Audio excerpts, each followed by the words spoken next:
नमस्कार दोस्तों, स्वागत है आप सभी का आपके अपने YouTube channel all next exam में। तो दोस्तों आज है 2 सितंबर, भारत पाकिस्तान का मैच भी आज। और आज हम देखेंगे हमारे महत्वपूर्ण करंट अफेयर। तो चलिए पहला क्वेश्चन देखते हैं। तो फर्स्ट क्वेश्चन हमारा कि मेरा बिल मेरा अधिकार योजना किसके द्वारा लॉन्च करा गया। तो ये केंद्र सरकार के वित्त मंत्रालय के द्वारा इसको लॉन्च करा गया। क्वेश्चन बनेगा सीधे का सीधा 1 सितंबर 2023 से 12 महीने के लिए इसको लॉन्च करा जाएगा। ये प्रोत्साहन के लिए करा जाएगा। ऐसा बोला गया इसमें कि आप कोई भी चीज़ खरीदते हैं उसका बिल आप यहाँ पे पोस्ट करते हैं। जो भी लक्की ड्रॉ निकलेगा जिसमें टॉप पर कोई बंदा आएगा उसको 1 करोड़ तक का इनाम उसको दिया जाएगा। अभी तक पायलट प्रोजेक्ट के तहत 3 स्टेट और 2 यूटी में इसको स्टार्ट करा गया है। असम, गुजरात और हरियाणा के अंदर, दादरा नगर हवेली और पुडुचेरी के अंदर इसको लॉन्च करा गया है। जीएसटी की बात करें तो जीएसटी 101वां संविधान संशोधन था हमारा। जी 1 जुलाई 2017 से समवर्ती सूची कर इसको यानी कि इसको डाल दिया गया था। 1 जुलाई 2017 से इसको लॉन्च कर दिया गया था। और ये करंट लिस्ट में आता है हमारा ये टैक्स है। और ये अप्रत्यक्ष कर है यानी कि हमारा इनडायरेक्ट टैक्स हमसे लेते हैं। जैसे कि फॉर एग्जांपल हम चाय पत्ती खरीदते हैं, बाजार से चाय खरीदते हैं तो चाय का साथ साथ वो जीएसटी इंक्लूडेड आता है। तो हमें नहीं पता चलता कि हम जीएसटी भी पे करते हैं। आप सुबह उठते हो, ब्रश करते हो, तब से लेकर रात को सोने से पहले तक आप जितने भी चीज़ें कंज्यूम करते हो उनमें सब में आप जीएसटी पे करते हो। ओके, इसलिए इसको कहा जाता है अप्रत्यक्ष कर। विजय केरकर समिति के द्वारा इसको सुझाया गया था कि हमारा पास एक ऐसा टैक्स होना चाहिए जो कि सभी चीज़ों को एक ही उसके नीचे आए। तो उसको कहा था इन्होंने, विजय केरकर समिति थी। पहला राज्य इसको अपनाने वाला असम था। और article number 279A GST council के बारे में बात करता है। और जीएसटी काउंसिल के जो अध्यक्ष होते हैं वो हमारे वित्त मंत्री होते हैं, जो कि इस टाइम निर्मला सीतारमण है। जीएसटी जो है 246 आर्टिकल ए के अंदर इसको भी डाला गया है। अच्छा जी, संवर्ती सूची में 52 विषय हैं, पहले 47 विषय थे इसमें। संघ सूची में राज्य जो आपकी केंद्र की सूची है, सेंट्रल लिस्ट है, उसमें 100 विषय हैं। राज्य की सूची में इस टाइम 61 विषय हैं। नेक्स्ट क्वेश्चन देखेंगे। कंपाला मंत्रिमंडलीय घोषणा ये क्या हुआ। कंपाला मंत्री स्तरीय घोषणा ये क्या मतलब क्या हुआ ये। कंपाला ये भाई युगांडा की राजधानी है कंपाला। 4 सितंबर 2023 को नैरोबी केन्या के अंदर यूएनईपी की बैठक होती है। इसमें नैरोबी के अंदर सिग्नेचर कर जाता है सबके द्वारा। किसके लिए था? जलवायु परिवर्तन का प्रभाषण माइग्रेशन पर प्रभाव क्या पड़ रहा है उसको अध्ययन करने के लिए इसको करा गया था। 48 अफ्रीकन देश इसमें शामिल हुए थे। कुनमिंग घोषणा पत्र ये भी बहुत इंपॉर्टेंट है भाई। माउंट कुनमिंग घोषणा पत्र इसका संबंध है को 15 से, जो कि जैव विविधता बायोडाइवर्सिटी से रिलेटेड है।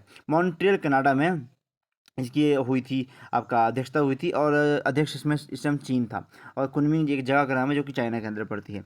सेंट पीटर्सबर्ग घोषणा ये 29 जुलाई 2010 को बाघों की संख्या दोगुनी करने के लिए इसको करा गया था। और सेंट पीटर्सबर्ग ये भाई सारा रशिया के अंदर था। ओके जी, अगला क्वेश्चन देखेंगे। मकर रेखा को काटने वाली नदी कौन सी है। तो भाई लिम्पोपो नदी है जो कि अफ्रीका में पड़ती है, जो मकर रेखा को 2 बार काटती है।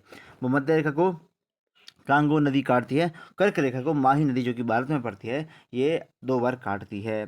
सहारा मरुस्थल का दक्षिण में विस्तार इसको कहते हैं साहेल प्रदेश। ठीक है, समझाया मैंने ये भी। अगला हमारा प्रश्न है, खुफिया जानकारी एकत्र करने के लिए एआई आधारित ओरोन विमान किसके द्वारा लॉन्च करा गया। तो इसराइल के द्वारा विश्व का फर्स्ट खुफिया जानकारी एकत्र करने वाला ये ड्रोन रहेगा। इसमें सेंसर लगे हैं, कैमरे लगे हैं और ये एआई आधारित है। 4000 से 5000 फीट ऊंचाई पर उड़ने में ये सक्षम है। तेजस क्या है भाई, ये बहुत इंपॉर्टेंट है। तेजस है हल्का लड़ाकू एयरक्राफ्ट, HAL के द्वारा इसको लॉन्च करा गया था। हिंदुस्तान एरोनॉटिकल लिमिटेड के द्वारा इसको बनाया गया। प्रचंड ये हल्का लड़ाकू हेलीकॉप्टर है जिसको भी HAL के द्वारा ही बनाया गया था। MQ-9 रीपर ड्रोन ये यूएसए से इंडिया में आए लेके आए इनको हम। इसराइल सीमा इसराइल की सीमा जो है वो भूमध्य सागर से लगती है। लॉन्ग रेंज गन, अच्छा लंबी दूरी तय करने वाली गन का निर्माण करा गया जिसका नाम रखा हमने प्रबल। कानपुर में इसको बनाया जा रहा है। चौथा प्रश्न हमारा, चंद्रयान 3 ने प्रज्ञान यौवन ने चंद्रमा के दक्षिण ध्रुव पर किसकी पुष्टि करी है। तो भाई सल्फर जिसको हम गंधक कहते हैं उसकी पुष्टि करी के द्वारा LIBS के द्वारा। अच्छा, पेलोड्स लगे हैं इसके अंदर, ये उसके द्वारा मतलब बहुत कुछ लगा इसके अंदर। उसने तो ये भी किया कि जब हम 10 mm जाते हैं ज़मीन के अंदर तो हमारा 10 डिग्री तक का प्रभाव पड़ जाता है। क्योंकि वहाँ पे उन्होंने 10 सेंटीमीटर तक खोदा तो भाई 70 डिग्री तक का वहाँ पर टेम्परेचर वेरिएशन आया। अच्छा जी, दक्षिण ध्रुव पर लैंडिंग करने वाला भारत इकलौता पहला देश बना था। अब यह आदित्य अर्बन मिशन, ये आज के दिन इसको लॉन्च करा जाएगा 2 सितंबर 2023 के दिन। ओके, लूना 25 की अगर हम बात करें तो ये रूस के द्वारा स्टार्ट करा गया था, जो कि असफल रहा था। ये भी चांद के साउथ पोल के ऊपर उतरने की कोशिश कर रहे थे, ये भी क्रैश लैंडिंग होगी इनकी भी।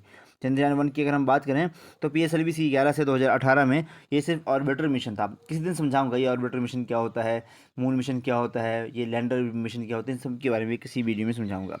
अच्छा, चंद्रयान द्वितीय की अगर हम बात करें तो GSLV Mk3 से 2019 में इसको लॉन्च करा गया था, जो कि असफल रहा था। NVS-01 ये आपका GSLV F भारत से इसको लॉन्च करा गया था, ये नेविगेशन सेटेलाइट थी। पांचवा प्रश्न हमारा, भद्रवाह राजवन सुलेह शहद को GI टैग दिया गया। तो भद्रवाह जम्मू एंड कश्मीर में है, तो जम्मू एंड कश्मीर में इन दोनों को GI टैग दिया गया और जम्मू कश्मीर की बशोली पेंटिंग को पहले GI टैग दे दिया गया है। लद्दाख की अगर हम बात करें ना, वुड काविंग लकड़ी की नक्काशी के लिए इसको GI टैग दिया गया है। GI टैग का एक्ट 1999 का एक्ट है। पहले बार जिसको GI टैग दिया गया था 2004 में दार्जिलिंग की चाय को दिया गया था।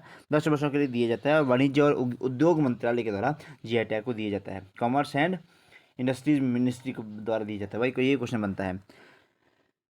कम्बम अंगूर ये तमिलनाडु का है। सुंदरजा आम मध्य प्रदेश का। जम्मू एंड कश्मीर और लद्दाख के नए UT ये 31 अक्टूबर 2019 को बनाए गए थे। छठा प्रश्न हमारा, नवमित्र उपकरण ये भाई इसरो के द्वारा लॉन्च करा गया है। मछुआरों की सुरक्षा के लिए लॉन्च करा जाएगा इसरो, जिसकी स्थापना 15 अगस्त 1969 को बेंगलुरु के अंदर हुई थी। वर्तमान में इसके अध्यक्ष हैं S सोमनाथ। डिवाइस जहाज क्या है, ये उपग्रह से कनेक्ट करेगा और अर्ली वार्निंग सिस्टम जैसे कि लहरें, चक्रवात, सुनामी ये मछुआरों तक पहुंचाएगा। पैनिक बटन भी है, समस्या आने पर कंट्रोल रूम में सीधे सूचना दी जाएगी कि भाई कोई बंदा हमारा फंसा हुआ है। लीगो प्रोजेक्ट क्या है, ये हंगोली महाराष्ट्र का प्रोजेक्ट है। निसार क्या है, NASA ISRO synthetic aperture radar. LUPEX अभी ये लेटेस्ट आएगा जापान और इसरो के द्वारा। लूनर पोलर एक्सप्लोरेशन, ठीक है जी। जाक्सा है, जैसे हमारी इसरो है ना, जापान वालों की जो स्पेस एजेंसी उसका नाम है जाक्सा।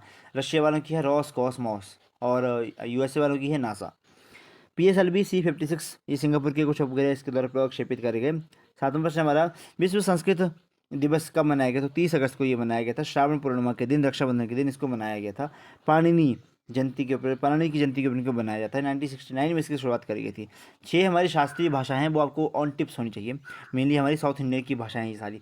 संस्कृत हो गया, तमिल, तेलुगु, कन्नड़, मलयालम और उड़िया। ऐसा माना जाता है कि जो हमारी संस्कृत लैंग्वेज है वही सभी लैंग्वेजेस की मदर है, उसी से सारी लैंग्वेज जो है वो बनी है। ओके, पाणिनि अष्टाध्यायी किसके द्वारा लिखी गई है? ये पाणिनि के द्वारा लिखी गया है और ये संस्कृत का पहला ग्रंथ इसको माना जाता है। विश्व हिंदी दिवस 10 जनवरी को मनाते हैं। 12वां हिंदी सम्मेलन ये फिजी के अंदर संपन्न हुआ। राष्ट्रीय हिंदी दिवस 14 सितंबर को।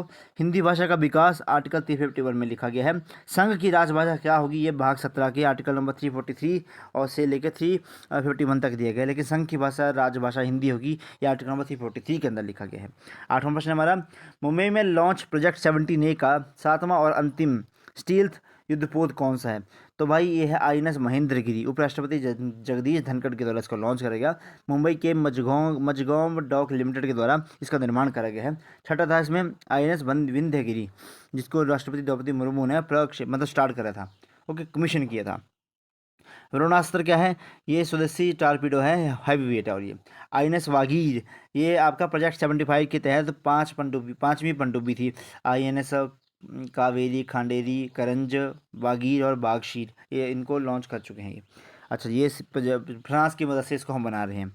INS विक्रांत ये भारत का पहला स्वदेशी विमान वाहक पोत है। 9वां प्रश्न हमारा, वॉइस टू पार्लियामेंट ये ऑस्ट्रेलिया में आयोजित किया जाएगा। मूल निवासियों को अधिकार ना दें इसके लिए भाई एक रेफरेंडम करवाया जाएगा, जनमत संग्रह इसके द्वारा करवाया जाएगा। 6 राज्यों में से 4 में इसमें मतलब बहुमत मिलने की संभावना है। प्रधानमंत्री के ऑस्ट्रेलिया के एंथनी एल्बनीज़ हैं। हैरिस पार्क जिसका नाम बदल के अभी लिटिल इंडिया कर दिया गया, जो कि सिडनी ऑस्ट्रेलिया के अंदर है।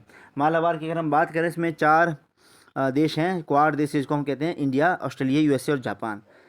पहली बार ऑस्ट्रेलिया में मालाबार का आयोजन करा गया। मालाबार आपको कोस्ट पता है कि भारत में मालाबार कोस्ट है।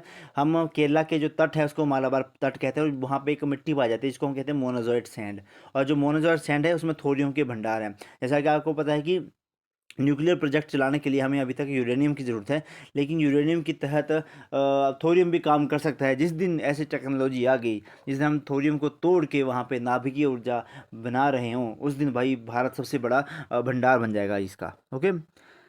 अच्छा, संवर्ती सूची हमने ऑस्ट्रेलिया से ली थी, कंकरेंट लिस्ट वाला। हैदराबाद का विलय ये ऑपरेशन पोलो के द्वारा चलाया गया था। जूनागढ़ जनमत संग्रह करवाया गया था जूनागढ़ में उस टाइम के ऊपर। अच्छा, भारत में भी होता है ये सारी चीज़ें, ठीक है। कि हमने जब भारत में बोल रहे थे कि हम अपना खुद का देश बनाएंगे, तो जब हैदराबाद के निज़ाम थे वो बोलते हम भारत में नहीं जाएंगे, तो फिर ऑपरेशन पोलो चलाया था, फिर उसको हमने अपने भारत के अंदर मिला ली था। जूनागढ़ में भी रेफरेंडम करवाया गया था कि लोगों ने वोट किया था कि हम भारत के साथ जाएंगे।